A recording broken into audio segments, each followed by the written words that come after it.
যার পরনে নেই শাড়ি, হাতে নেই শঙ্খ পলাই, সুতিতে নেই সিঁদুর, সে কিনা ওই সুজয়ের বউ।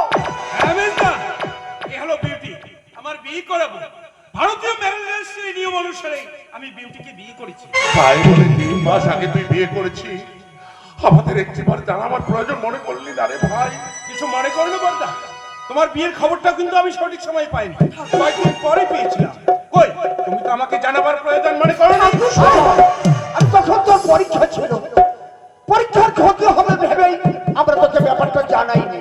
বর্দার টাকা পাঠানো বন্ধ করে দেবে এই ভেবে আমিও জানাইনি। ঠাকুরপো, তাছাড়া সে যা কিছু করবে তা কি তোমাদের কাছ থেকে পারমিশন নিয়ে করতে হবে? হ্যাঁ বর্দা, এখন তুমি বড় হয়েছো, তাই নিজের বিয়ের ডিসিশনটা নিতে আমি তোমার অনুমতির প্রয়োজন মনে করি না। সুজয়, বর্তা হচ্ছে আমাদের সকলের বড়, তাকে সম্মান করতে না পারিস ক্ষতি নেই, কিন্তু দয়া করে তাকে অপমান করিস না। আমায় একটু শান্তিতে থাকতে দে। যে মানুষটা নিজের ভাইয়ের বিয়ে করা বউকে সবার সামনে অপমান করতে পারে, তার সম্মান করতে পারছে বলে আমি মনে করি না। সুজয়, এক্ষুনি চলো আমার বাবার বাড়িতে। না বোন, না যাস নে বোন, যাস নে। আয় আয় রে বোন, আমরা দুই দিদি বোন মিলে এই সংসারটাকে নতুন করে সাজিয়ে তুলবো। জীবনে কখনো কোনোদিনও তুমি আমাকে বোন বলে ডাকবে না, ডাকবে ম্যাডাম বলে। এটা দিল্লি শহরের ভাড়া করা ফ্ল্যাট নয়, এটা হচ্ছে গ্রাম। এখানে যদি তোমাকে থাকতে হয়, ম্যাডাম নয় বোন বলে ডাকলেই তোমাকে সাড়া দিতে হবে। তুমি জানি বিউটি আমার বিয়ে করাবো, তাই এ বাড়িতে ওর একটা অধিকার আছে। অধিকার? হ্যাঁ, চমৎকার সুজয়, চমৎকার চমৎকার। মোটা মোটা বই পড়ে ব্যারিস্টারি পাস করে অধিকারের সংখ্যাটা ভালোই শিখেছিস বন্ধু। তবে একটা কথা মনে রাখিস, এই বাড়িতে অধিকারের আগে আছে তোর বর্ধার সম্মান। না লোকেশ না, সেই সম্মান আর অসময়ের কালবৈশাখীর ঝড়ে ধুলোয় মিশে গেছে, না দাদা না, একেবারে শেষ হয়ে গেছে। তুই এখানে? হ্যাঁ, আমি তোর আসার খবরটা পেয়ে ছুটে দেখতে এলাম।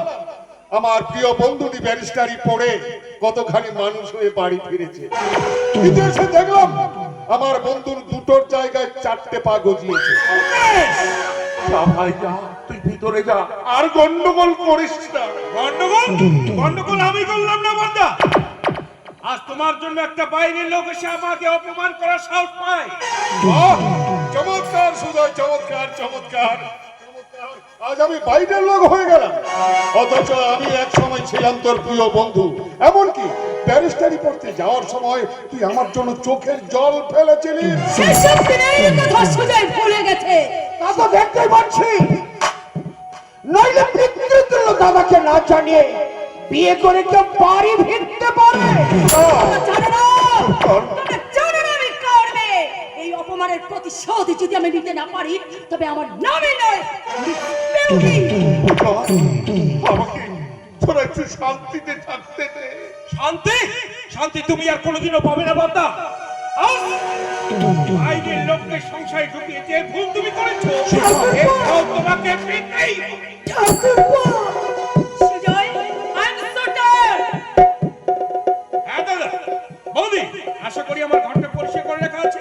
আমি ঘরে যাচ্ছি, তবে যাওয়ার সময় বলে যাচ্ছি বর্দা, আজ যে ভুল তুমি করলে এর ফল তোমাকে পেতেই হবে। সুজয়, এই যে মহারানী, আমার ঘরে তাড়াতাড়ি 2 কাপ কফি পাঠিয়ে দাও। যত সব ছোট লোক অসভ্য কেউ ভূত কোথাকার। রমেশ,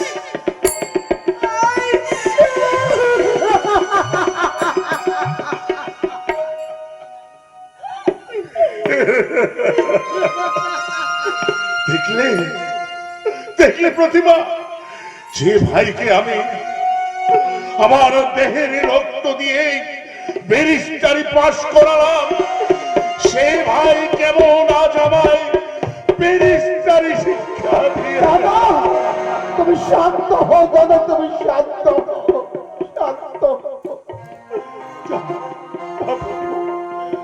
তোর সবার ঘরটা পরিষ্কার করে দিয়ে এসো।